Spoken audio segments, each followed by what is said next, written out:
Amém. Ok, pessoal. Então, conseguimos completar o nosso objetivo. Hoje é a 10ª aula e última aula dessa sequência de Conhecendo Jesus através do Evangelho de João. Eu sou Ricardo Moreira da Silva, eu sou professor da Escola de Liderança e Ministério da Primeira Igreja Batista de João Pessoa. Que coisa boa, a gente conseguiu ver todo o programa que foi desenhado, foi planejado, a gente viu 9 aulas e hoje a gente vai ver Jesus é o Filho de Deus que traz identidade. E o que é isso? Na primeira aula a gente viu como é que o João começa o evangelho dele mostrando que Jesus é antes de qualquer coisa. Na aula 2, a gente viu que a gente nasce criatura de Deus e a gente só se torna filho de Deus quando a gente crê em Jesus Cristo como nosso Senhor e Salvador. Na aula 3, a gente viu que João Evangelista fala que João Batista, o primo de Jesus, ele falou, deu um testemunho sobre Jesus, ele veio para preparar o caminho. E o próprio Jesus, ele falou várias vezes no Evangelho de João, eu sou, eu sou, eu sou. Na aula 4, a gente estudou que Jesus disse que ele era o pão da vida. Na aula 5, Jesus disse que ele era a luz do mundo. Na aula 6, Jesus disse que ele era a porta das ovelhas e ele era o bom pastor. Na aula 7, a gente viu que Jesus disse que ele era a ressurreição e a vida. Na aula 8, Jesus disse que ele era o caminho, a verdade e a vida. Na aula 9, aula passada, a gente viu que Jesus disse assim, eu sou a videira verdadeira. E, finalmente, a última aula do semestre, a gente está vendo, vai ver agora que Jesus, ele é o Filho de Deus. E a gente vai pegar 2 versículos, vamos ver vários, mas a gente vai pegar 2 mais significativos.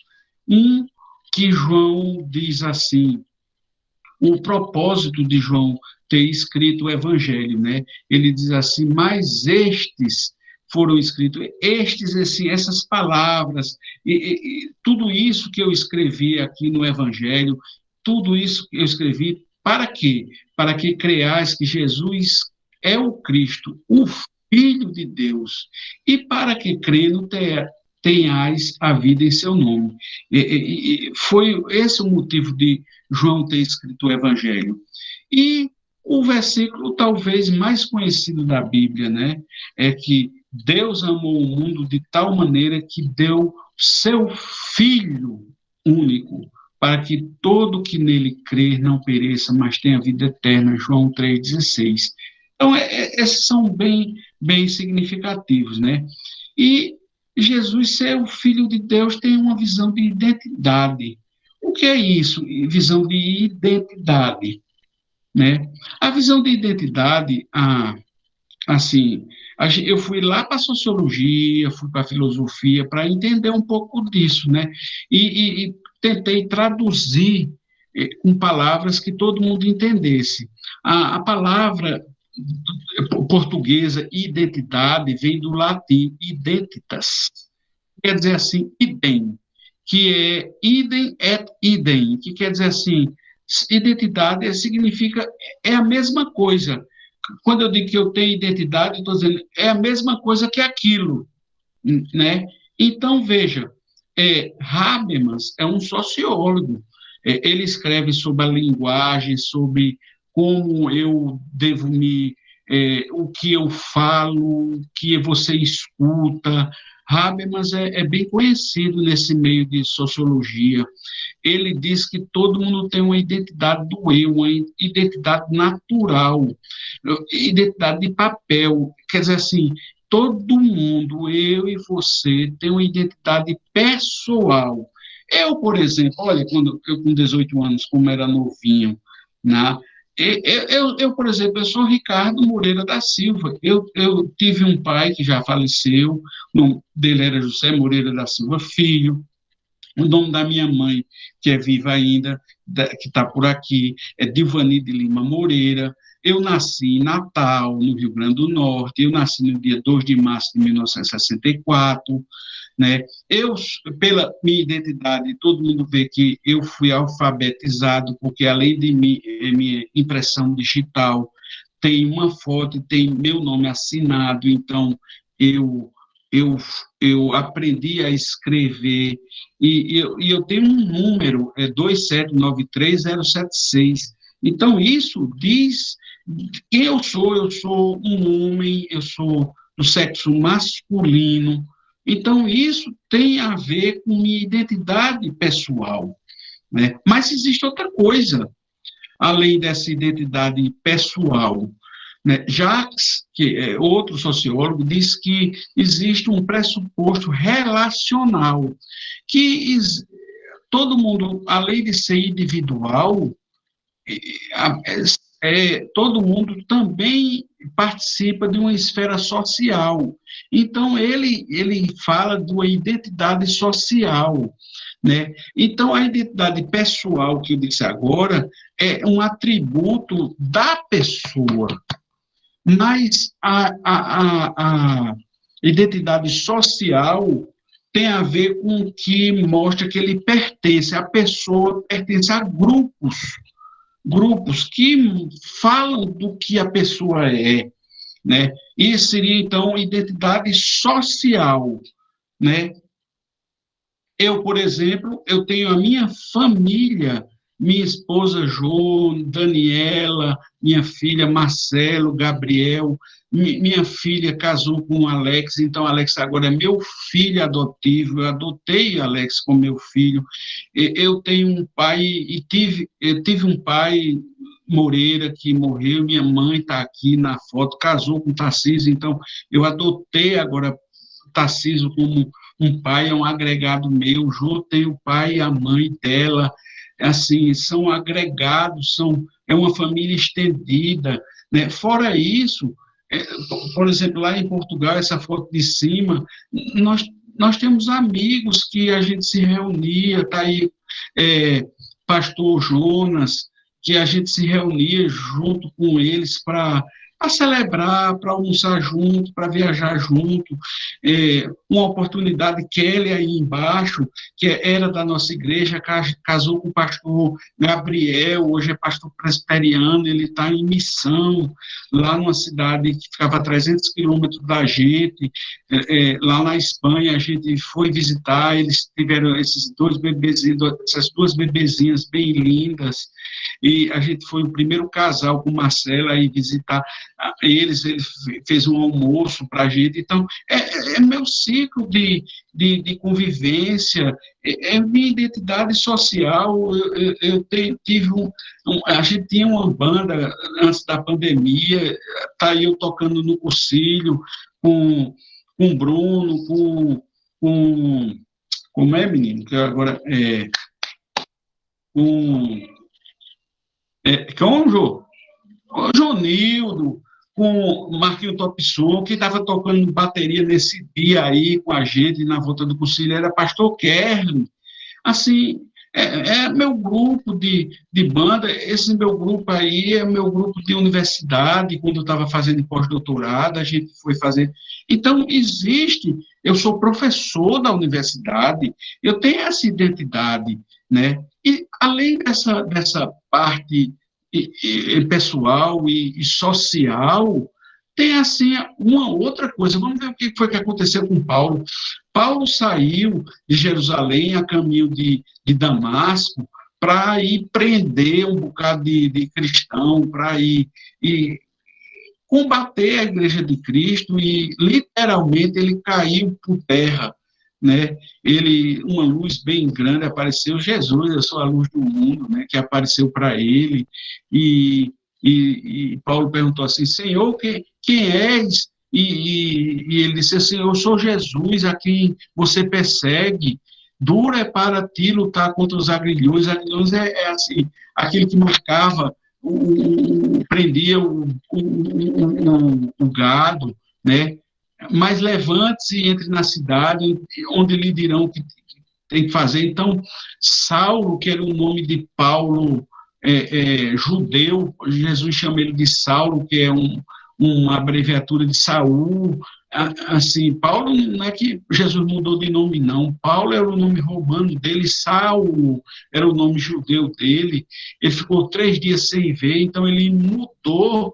Ele tinha um social, que ele era um judeu, ele vivia como judeu e acabou tendo um encontro espiritual com o Jesus e ele mudou. Então, todo mundo, todos nós temos, então, uma identidade pessoal, uma identidade social, e todos nós temos uma identidade espiritual, né? Então, a identidade pessoal tem as coisas a ver com o biológico, onde eu nasci, quem são meus pais, com minha forma individual, né? A identidade social tem a ver com como você se comporta, como você é percebido na sua família íntima, na sua família ampliada, pelos colegas de trabalho, pela sua convivência, sua igreja. Igreja, não estou falando nem ainda do convívio espiritual com Deus, não, mas como você convive com o pessoal da igreja, é seu convívio social, e isso vai mudando ao longo do tempo, né? E, finalmente, você tem uma identidade espiritual porque tem a ver com como você se relaciona com Deus.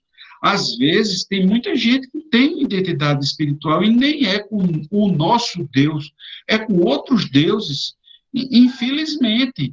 Infelizmente, mas nós, graças a Deus, temos esse contato espiritual com o nosso Cristo, que ensinou que a gente é peregrino, forasteiro nessa terra, a gente tem que ser sal e luz, a gente é membro do corpo de Cristo, noiva de Cristo, a gente é templo do Espírito Santo, nova criatura, nova criação. Então, a gente é tudo isso numa identidade espiritual. E aí é que a gente chega. Qual é a filiação de Jesus? É isso que eu vou. A aula é quem é Jesus, quem é a filiação de Jesus. Primeiro, quem era a identidade pessoal de Jesus? Quando foi que Jesus nasceu? Incrivelmente, Jesus não nasceu no ano zero. A gente diz que o mundo, Jesus dividiu o mundo em antes de Cristo e depois de Cristo. Esse é o calendário gregoriano. Nós, seres humanos, que erramos o calendário gregoriano. Na verdade, a Bíblia nunca disse diz que Jesus nasceu, mas nunca disse que foi o ano zero. Nós que colocamos aquele ano zero. Jesus deve ter nascido entre o ano 2 e o ano 5, antes do que a gente diz que foi o ano zero. Então, Jesus nasceu entre o ano 2 e o ano 5, antes de Cristo.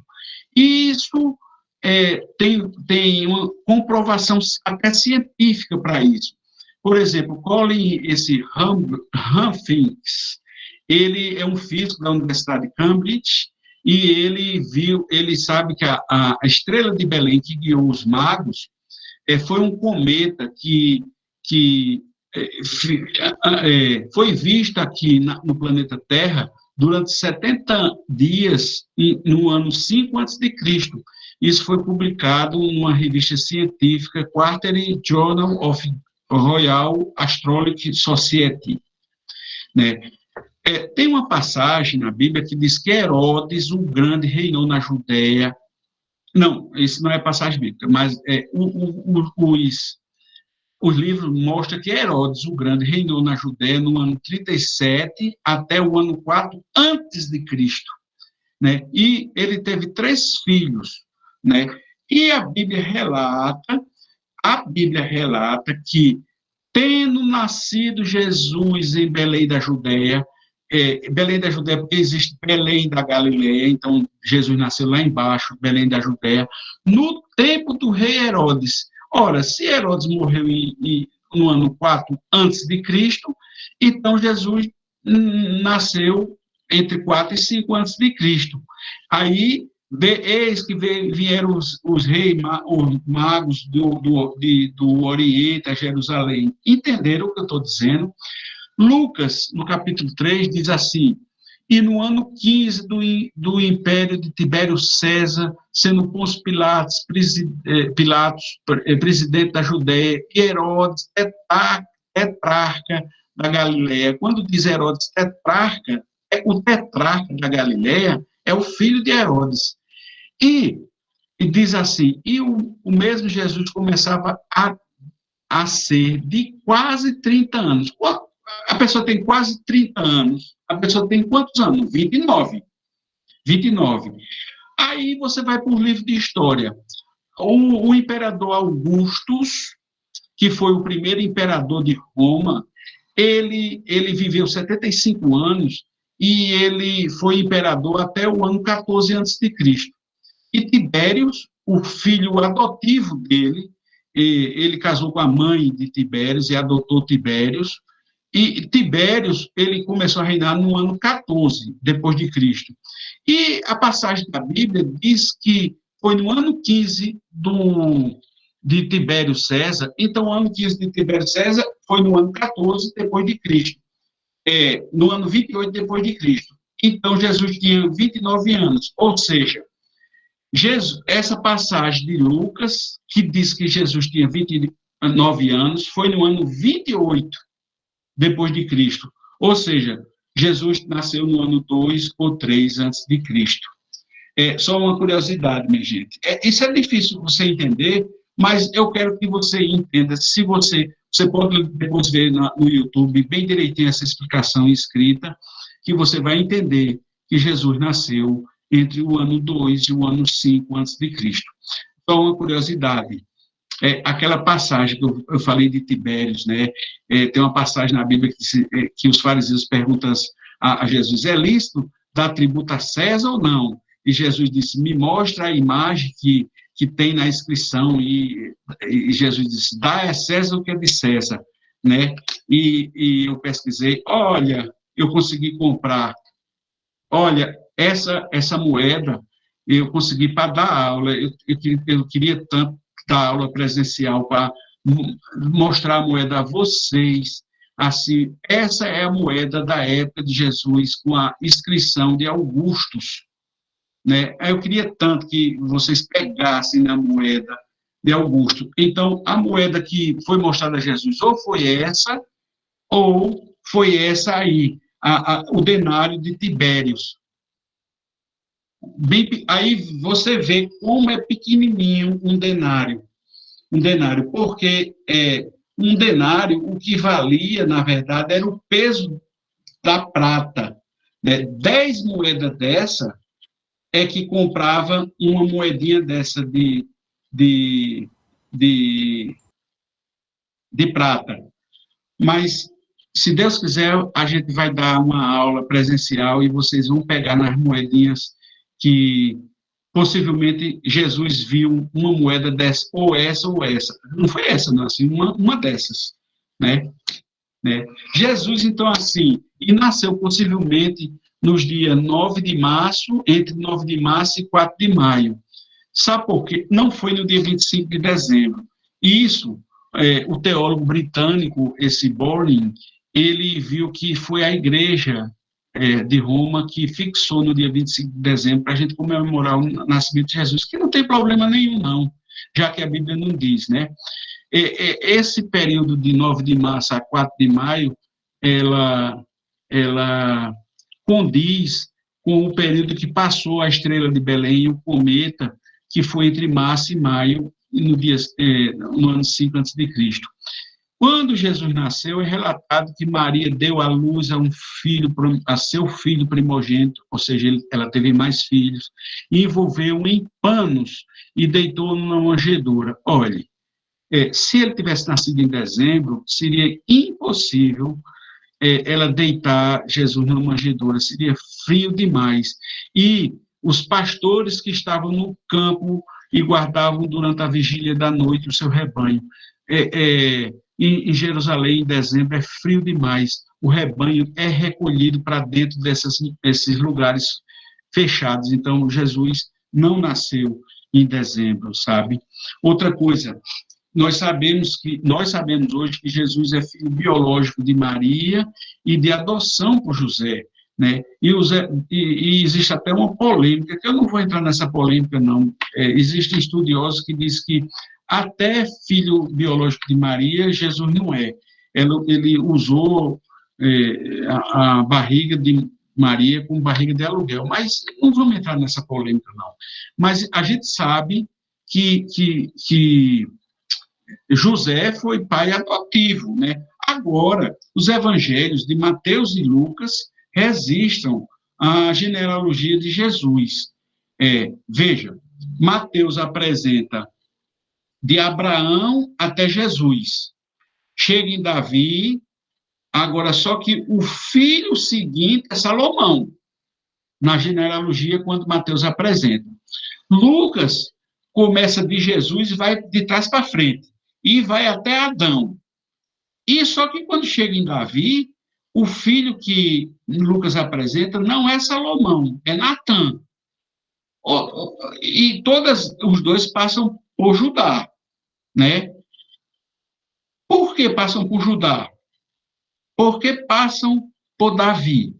Porque em 2 Samuel é prometido a Davi que da tua casa e de teu reino serão firmados para sempre diante de ti, teu trono será firme para sempre, conforme a todas essas palavras e conforme toda a visão, assim falou Natã a Davi.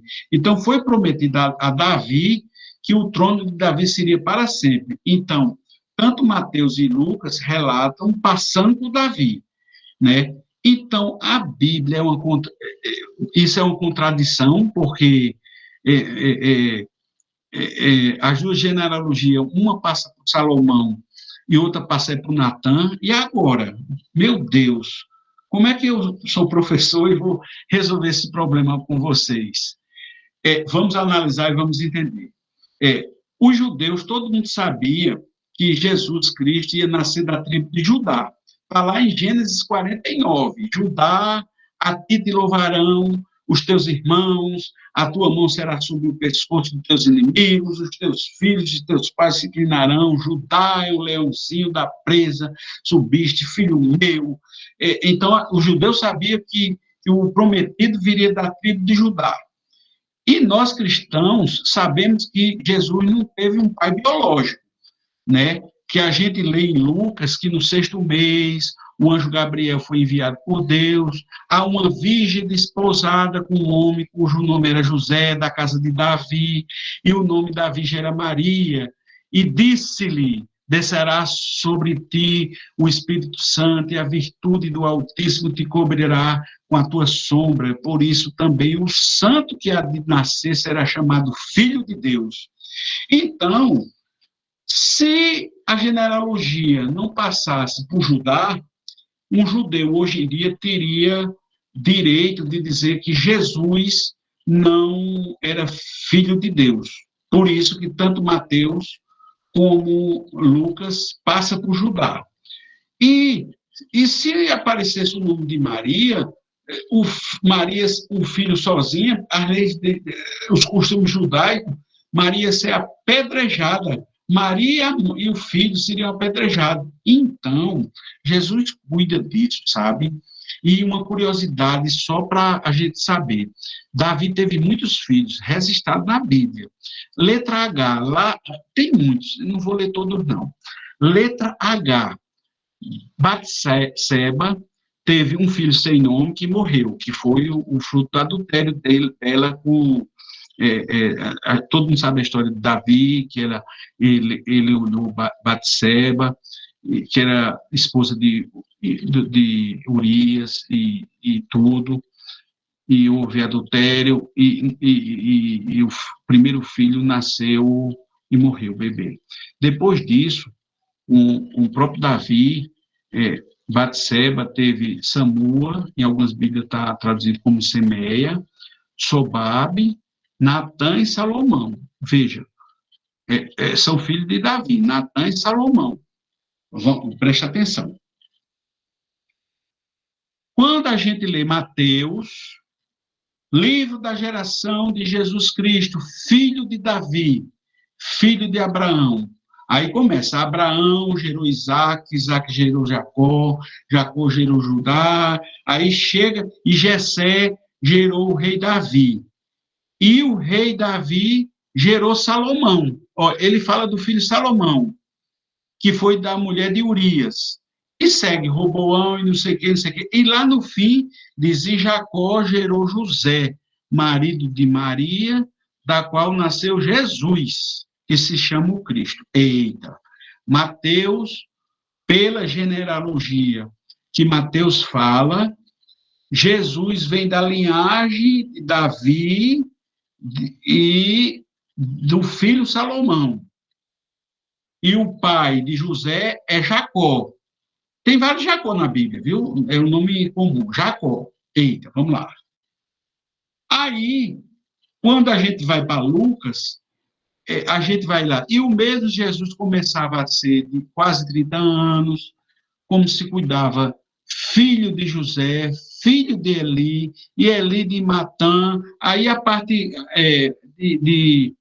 de vermelhinho, que eu coloquei aqui. E Davi de Jessé, Jessé de Obed. Essa parte vermelhinha, cor de laranja, é igualzinha.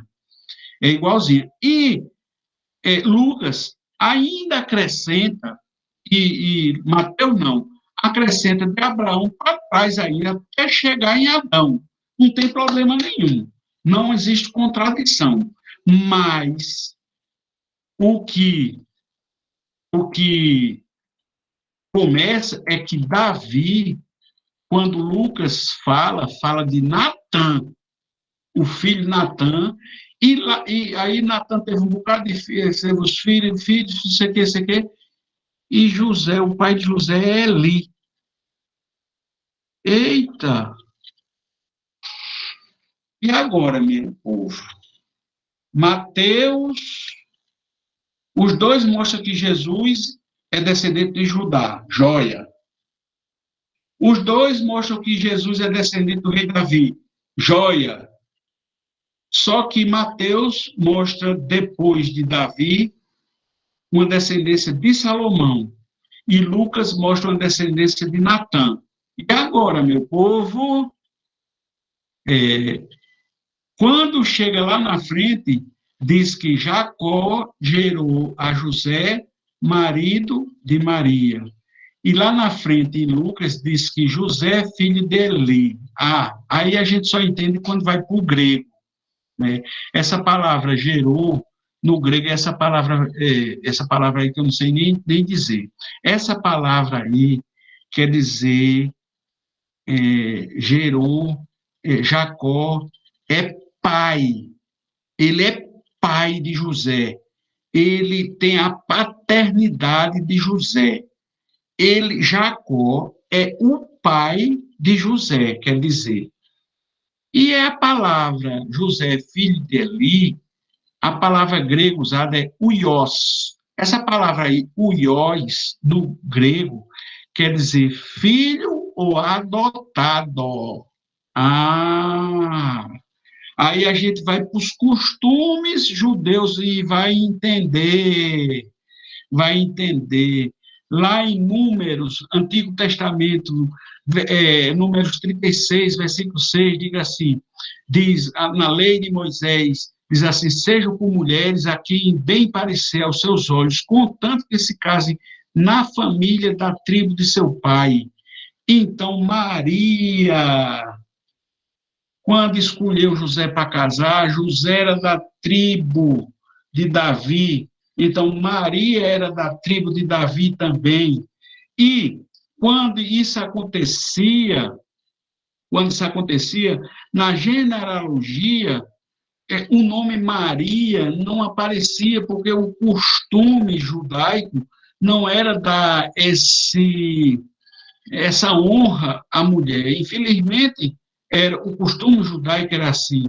Então, Eli deveria ser o pai. Eu sei que existem evangelhos apócrifos dizendo o nome de Maria, mas, enfim, a Bíblia, nossa Bíblia, diz que José, filho, e deve ser adotado de Eli, esse Eli, ele deve ser, na verdade, o pai de Maria, e Maria é da família de Davi também. Então, por que isso? Porque, de uma maneira, se José era pai adotivo de, de Jesus, um judeu ainda hoje em dia podia dizer assim: não, olha aí, Jesus não é da família de Judá. Não, Jesus é da família de Judá, sim, é da família de Davi, sim, porque Maria era da família de Davi e vindo da descendência de Natã, ele cumpriu toda a lei. E Jesus, como cumpriu toda a lei, Maria é, é, não ia, não ia casar com alguém que não fosse da família de Davi. Essa é a melhor explicação, porque a Bíblia não se contradiz. Essa é a melhor explicação, porque as duas narrativas dão uma diferença na genealogia, simplesmente porque Mateus dá a genealogia pelo lado de José e Lucas dá a genealogia pelo lado de Maria, embora não apareça o nome Maria. Está aí a explicação.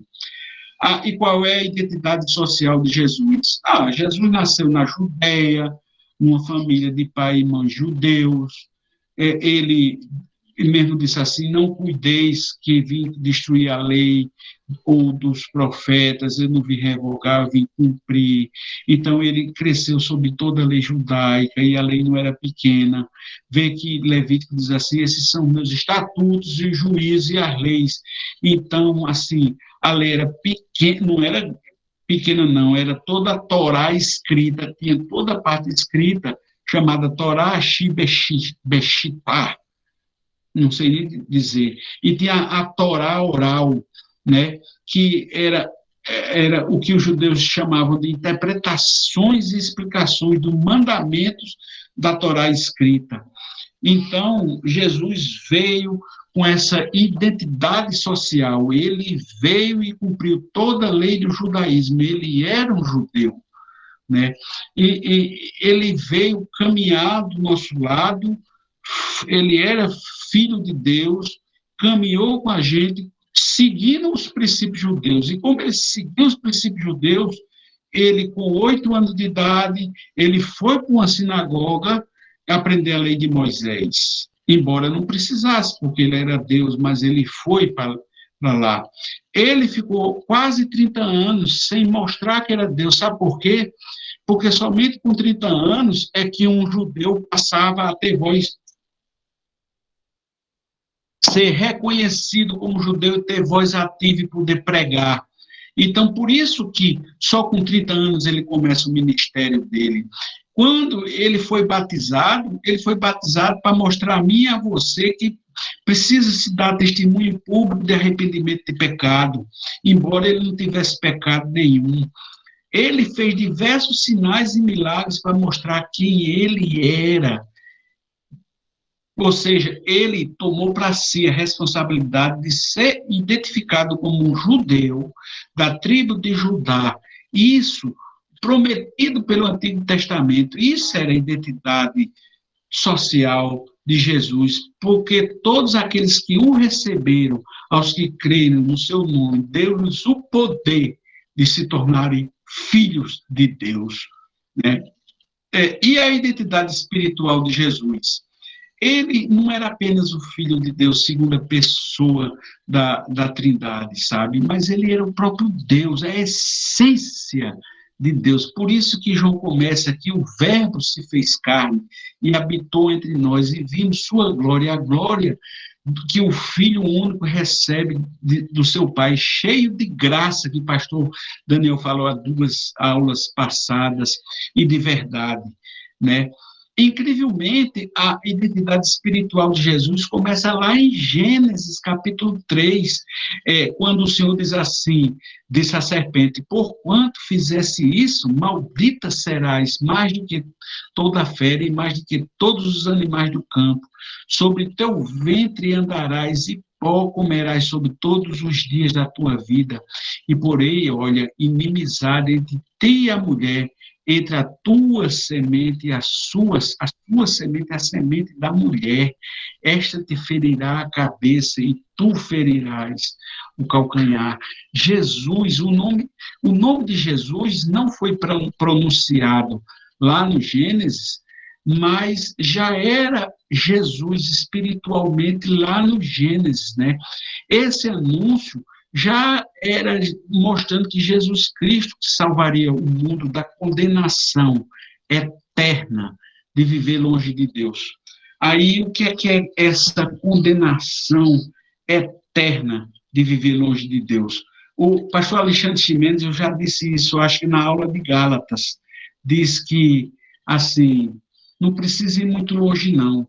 Ele diz assim, feche os olhos e pense, entre numa piscina escura e fique lá meio sem ar, meio num silêncio completo, e passe 1 minuto, e passe 2, e pense que você tem um pouco de ar para você respirar, mas aí passe 2 horas, 3 horas, 5, 10, um dia, 5 dias, 10 dias, um mês, 2 meses, 5 meses, 1 ano, 10 anos, 100 anos, 1000 anos, 10 mil anos, e você não escuta nada, você só vê aquela escuridão.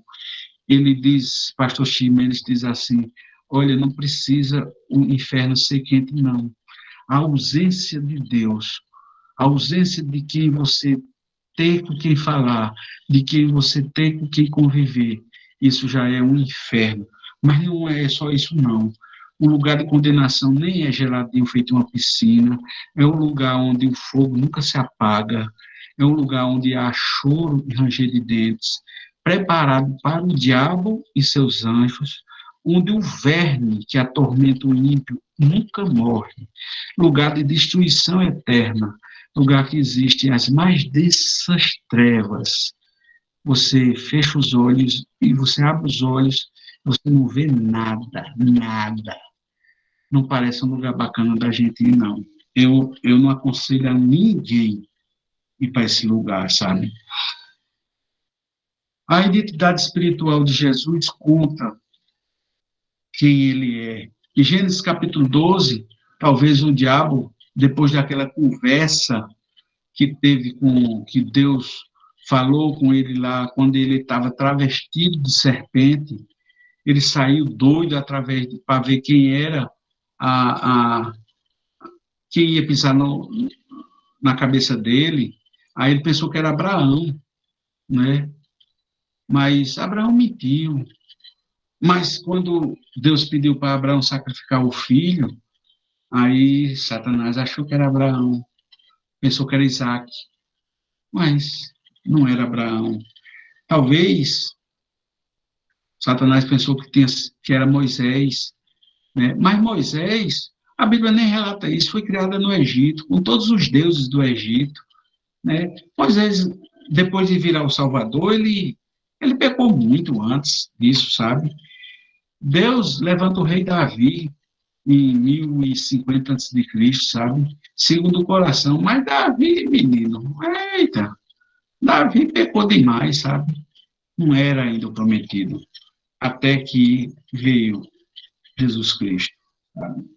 O Messias. Esse, sim, esse foi o segundo Adão. E se chama segundo Adão, meus alunos, porque Deus fez o primeiro Adão.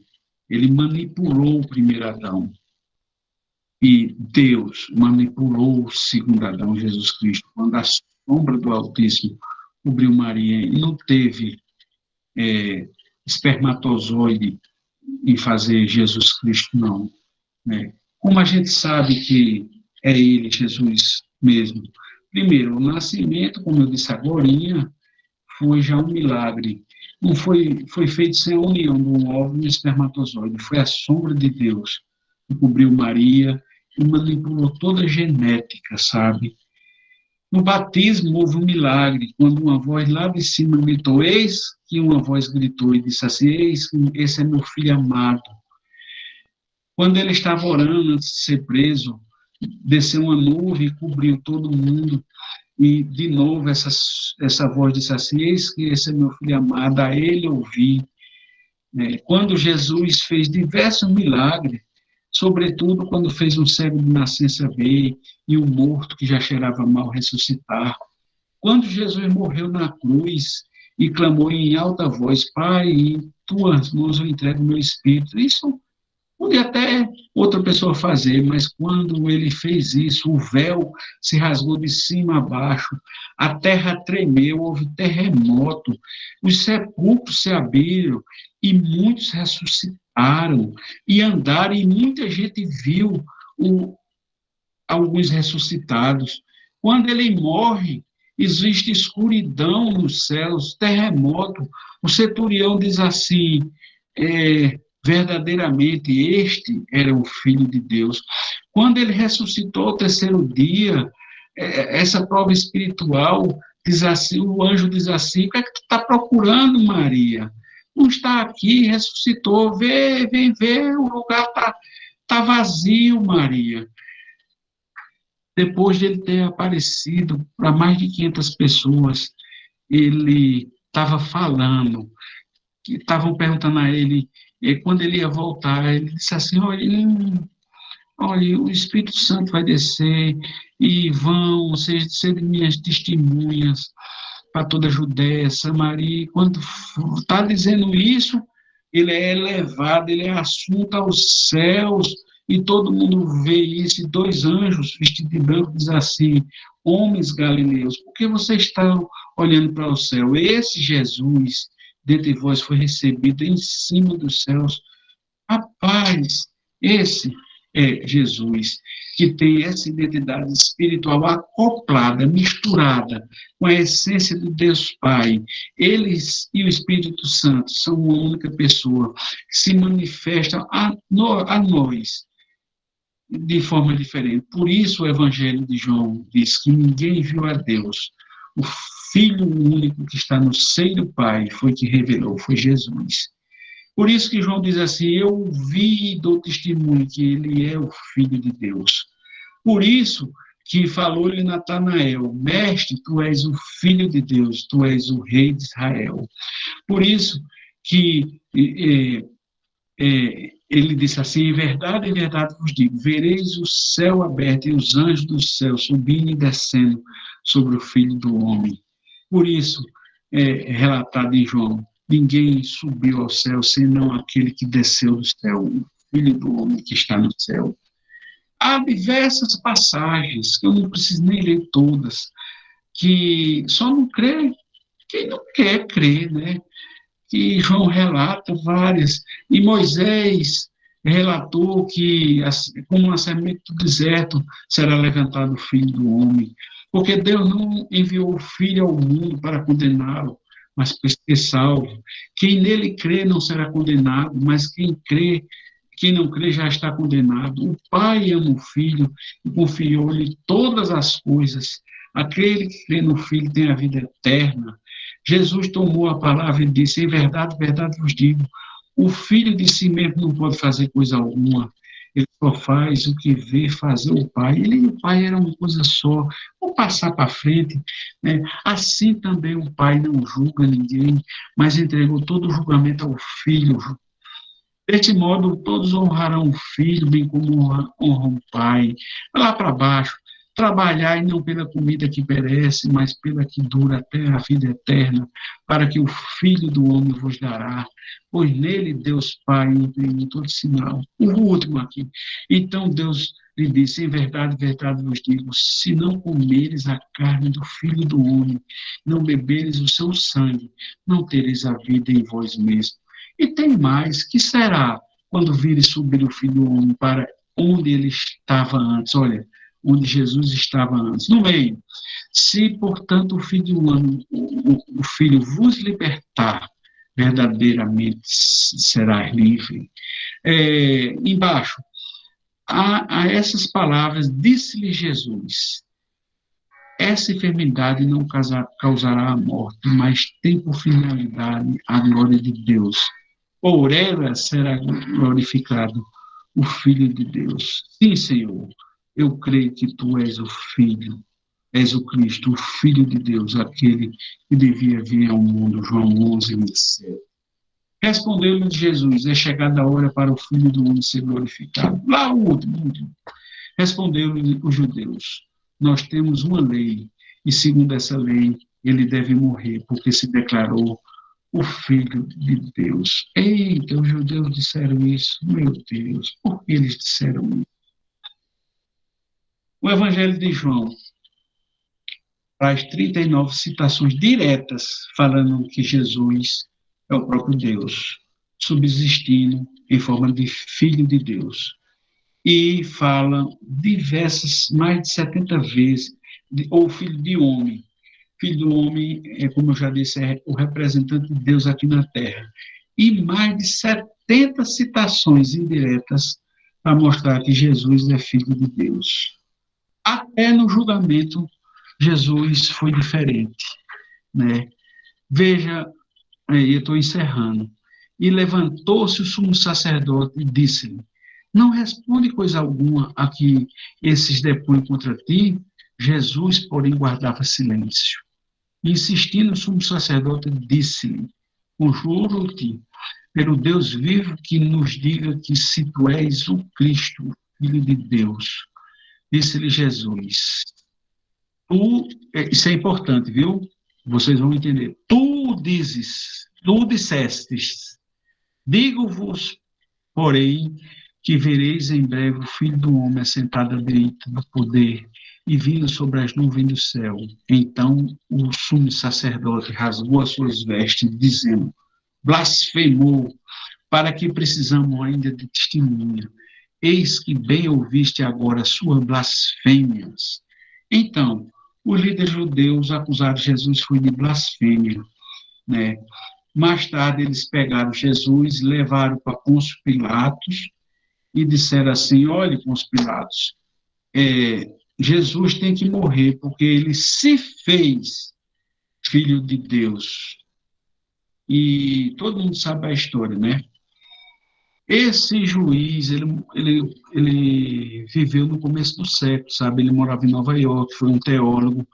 Ele dizia assim que Jesus, ele foi... Se você ler direitinho o julgamento de Jesus, ele foi condenado apenas por blasfêmia. Porque, veja, Jesus, os judeus não podiam acusar Jesus de blasfêmia, de dizer que ele tinha feito um cego ver ou de ter ressuscitado Lázaro. Porque Jesus tinha mostrado que tinha poder de ter feito milagre. Então, assim, muita gente tinha feito, ele tinha provas que tinha feito. Então, eles não podiam chamar Jesus de mentiroso, porque Jesus tinha provas, mais de 2 pessoas, que Jesus tinha feito o milagre. Então, por isso, não, Jesus era Deus. Então, eles procuravam, de todo jeito, uma forma de Jesus não ter como provar alguma blasfêmia. Então, quando Jesus disse assim: olha, eu derrubarei esse templo construído por mãos humanas, e em 3 dias edificarei outro, não feito por mãos humanas, que está lá em Marcos, pronto, era o que os judeus queriam, blasfemou. Porque isso, Jesus, é claro que Jesus estava falando em nós, que Jesus ia morrer, em 3 dias ia ressuscitar, e nós que somos o templo do Espírito Santo, e Jesus não estava falando do templo de Salomão. Mas, então, os judeus pegaram essa passagem para dizer que Jesus tinha blasfemado. Quando Jesus disse ao sumo sacerdote, eu disse: é importante, tu o dissestes, hoje em dia parece que Jesus foi abusado, mas não, era uma forma na época de um judeu falar. Essa pergunta, essa resposta de Jesus, tu o dissesse, assim, como se fosse assim: sim, é isso mesmo, eu sou Deus. E eu sou Deus porque um pouquinho antes, Caifás tinha dito assim: eu conjuro-te, assim, eu te faço, eu estou dizendo assim, diga a verdade, Jesus. Você é Deus? Aí, quando Jesus disse assim, tu disseste, é o que está traduzido na nossa Bíblia, é como se Jesus dissesse assim, é isso mesmo, eu sou e eu estou preparado para as consequências disso, né? E naquela época, só Roma é que podia sentenciar alguém à morte. Então, aquela historinha de que a gente escuta que Pôncio Pilatos ficou lavando as mãos, que não queria matar Jesus, que Pôncio Pilatos podia ser uma pessoa boa, não é bem assim não, minha gente. Pôncio Pilatos estava com medo de mandar Jesus, de matar, de crucificar Jesus, sabe por quê? Porque Jesus não existia um crime contra Roma para Jesus ser morto. Então, Pôncio Pilatos estava com medo de próprio César ou de outros governadores de Roma vir em cima de Pôncio Pilatos e dizer assim, ô Pôncio Pilatos, por que tu matasse Jesus? Qual foi o crime que ele cometeu? Então, na hora que Pôncio Pilatos viu que podia ter, e o Sinédrio e os judeus começaram a fazer a multidão, a gritar Barrabás, Barrabás, e começou a ter tumulto, aí foi que Pôncio Pilatos disse assim, se vai ter tumulto, então agora eu tenho alguma coisa para matar Jesus. Então eu vou lavar minha mão, eu não vejo pecado, mas por causa do... Então é por isso. Então esse é o Jesus. Esse é nosso Jesus, condenado sem crime nenhum. Esse é o Jesus que tem identidade espiritual, que ele era o Filho de Deus e foi condenado à cruz sem nenhum crime. Né? Conclusões da aula de hoje, última aula desse semestre. Podemos assegurar que Jesus afirmou que ele era o próprio Deus, de maneira que todos podiam reconhecer, nós podemos reconhecer, qualquer um que lê a Bíblia pode reconhecer. As acusações eram que foi blasfêmia, e hoje o povo diz que é blasfêmia, que a Bíblia é blasfêmia. É porque não quer acreditar, não quer acreditar. E a gente até viu, meu povo, a gente prega, mas tem até que respeitar quem não quer acreditar, infelizmente. Né? Jesus, ele tornou-se o Filho do Homem, o representante de Deus aqui na Terra, o próprio Deus aqui na Terra. Ele realizou a obra redentora para nós, para mim, para você. Ele que abriu a era da graça. Ele que veio pagar o preço por mim e por você. Ele veio, morreu por mim. Ele é tudo para mim e para você. Ele pagou um preço. Ele tirou a fiança que ele é a carta de fiança que estava me mandando para o inferno. E ele diz, não, sou eu vim aqui, eu salvo ele creu em mim. É essa graça, eu não merecia. E Jesus orava para Deus Pai. E isso deve ensinar a gente, ele espiritualmente ele fazia isso. A ter ele tinha um relacionamento com o Pai. Imagine eu que não mereço. Ele veio ensinar isso a mim e a você, sabe? Ele, sendo filho, ele foi obediente, e foi obediente até a morte, morte de cruz. Ele abre a religação com o nosso Deus, né? Vamos seguir o exemplo dele, né? Sede meus imitadores, assim como sou de Cristo. Seus ensinamentos, os ensinamentos de Jesus foram finais, não tem nada a ser acrescentado. Foram absolutos, não acrescente mais nada, não precisa acrescentar nada. Os ensinamentos de Jesus, ele é acima de Moisés e dos profetas, porque ele não só cumpriu que a lei de Moisés e profeta, mas ele é o cumprimento da lei. Ele é tudo. Né? Ele jamais, ninguém deve reconsiderar ou revisar as palavras de Jesus, um simples carpinteiro que viveu no meio dos cavacos, né, de um pai adotivo. o pai legal, sabe? José foi um homem escolhido por Deus para adotar Jesus. Glória a Deus pela vida de José, sabe? Jesus foi diferente em tudo, sabe? Ele foi predito em mais de 300 profecias do Antigo Testamento. Ele nasceu de forma milagrosa, sabe? Ele cumpriu toda a lei judaica. Ele viveu sem pecado. Ele fez milagres impossíveis a um ser humano, né? Ele foi condenado por um crime inexistente. Ele ressuscitou. Ele apareceu para mais de 500 pessoas ressuscitado. Ele foi assunto aos céus. Ele tem uma identidade. Ele é Jesus Cristo. Ele é o leão da tribo de Judá. Ele tem uma filiação. Ele é o Filho de Deus, nascido na terra através de Maria e adotado por José, o carpinteiro. Ele é natural de, da Judéia, ele é um judeu israelita. Ele nasceu entre 8 de março e 4 de maio do ano entre 2 e 5 antes de Cristo. Ele é do sexo masculino. O local que ele nasceu foi Belém da Judéia, no estábulo, no estado de Israel. Mas ele nasceu para todo mundo. E a assinatura dele, para mim e você, foi uma assinatura de sangue. Glória a Deus.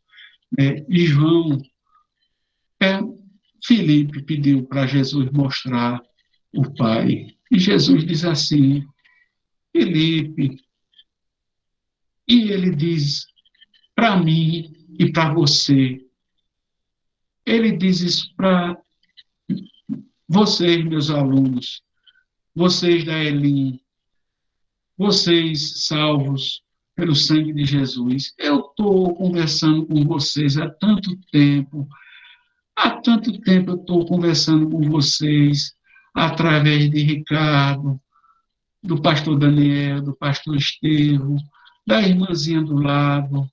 Eu estou conversando com vocês através de um aperto de mão de um irmão, de uma oração, de um sonho. Eu estou aqui o tempo inteirinho. Você não crê ainda que eu estou no Pai e o Pai está em mim? Crede em mim que estou no Pai e o Pai está em mim. Eu sou Deus. Esse, minha gente, é a identidade de Jesus. E a identidade de Jesus é ser Deus, que trouxe a graça que me salva e lhe salva. E Deus abençoe você. E que a graça de Deus salve você, que você seja instrumento de Deus. Que Deus lhe use para você pregar esse maravilhoso Jesus Cristo para toda criatura aqui na Samaria, na Judéia e nos confins da terra. Deus os abençoe. Amém.